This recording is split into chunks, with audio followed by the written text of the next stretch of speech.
So this week, I'm going to be discussing some of the original games that have been published for the ReiHEN competition.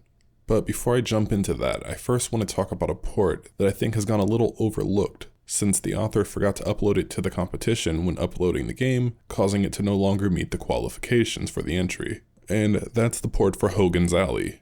Now, I want to first say I'm not a big fan of Hogan's Alley, as the game's always been a bit too slow-paced for me.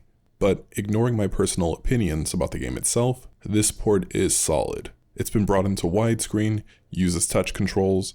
The only thing I wish is that the reticle was displayed on the screen, and you were able to use motion controls. But the touchscreen controls work just as fine. Load times are quick, and it's very easy to pick up and play. So if you enjoy Hogan's Alley, and always wanting to play it on your Vita, now's your chance. Now, the first game in the competition that I want to discuss is 5 Beats at Freddy's, which is a game that I wanted to love. I enjoy rhythm games. I haven't played much of Friday Night Funkin', but I do love Parappa the Rapper, Rhythm Heaven, and the DJ Max series. My first issue with this game is the load times. I don't mind a long initial load time, if that's what has to happen to get the game going, but even after you complete a round or get a game over, you're forced to sit through at least 20 seconds of waiting. I really wish the developer had opted for a quick reload option. I'm not exactly sure what they're doing on the back end, or what engine they're using. Maybe they're reloading the entire scene after each win or game over. I would just suggest resetting all of your variables to what they are in the very beginning when you load your scene. That way it should make load times much quicker. Second, songs usually start immediately. Usually in rhythm games, there's some sort of intro, or at least a countdown timer. Third, it's way too easy to get a game over for how long the load times are. You can watch 4 or 5 notes flash really quickly at you on the screen, get a game over, and then be forced to suffer another 20-second waiting time until you can try again. Then my last issue is the lack of a pause button. All rhythm games should have one. Next is the game Benny. Now, I'm not really a fan of these horror-style games. My type of horror game is more along Resident Evil or Fatal Frame. My problem with these games is there aren't really any mechanics. You're just dropped in a maze, you have to find keys, and you escape.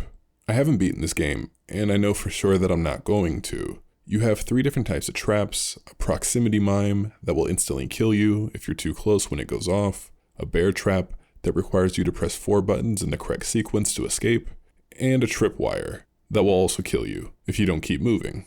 Bear traps reset every time you escape, which is kind of annoying. Then there's also this killer in a bunny suit, who I presume is Benny, who chases you around, and even Benny's only really a threat if he catches you in a corner, or you get caught in a bear trap while he has you in his line of sight. Again, no pause button, which I highly recommend that you add, maybe as well as some other interesting traps, or some other mechanic that actually builds the game rather than just running around and trying to find keys. Also, the game has no map, so you don't really know where you've been. Everything looks the same, which even makes it harder to find your sense of direction. So if you could add some other landmarks or something, it would definitely make the experience a lot more enjoyable. Then the last game is Aperture Reconstructed, which is a Portal remake made in Unity. I haven't played through the original Portal in over a decade, so I can't really tell you how accurate it is to the original game, but it's still pretty fun and a rather competent, what I would almost consider port. It's definitely the highest quality original project out of the bunch for the ReiHEN competition, and the only one that I would consider a full game that I've covered today outside of the Hogan's Alley port, where the other 2 projects I would consider leaning more towards a prototype. I did run into a bug when I stepped into a portal that teleported me outside of the map, and I did notice some minor graphical glitches here and there, but there's definitely nothing holding me back from enjoying the game, though it does make me wish that Valve would have ported Portal over to the Vita. So that seems to be it so far for the original games. I hope we begin to see some more original games as we inch closer to the end of the competition. Next week, I'm going to go over a handful of the ports and give my thoughts. If you do want to join the competition, remember there's still time. You have until October 7th, which is definitely more than enough time to get a small game going, or to even port over something on the small side, or maybe even a medium-sized game. Well, that's it for today, everyone. Thanks for watching, and thanks for your time.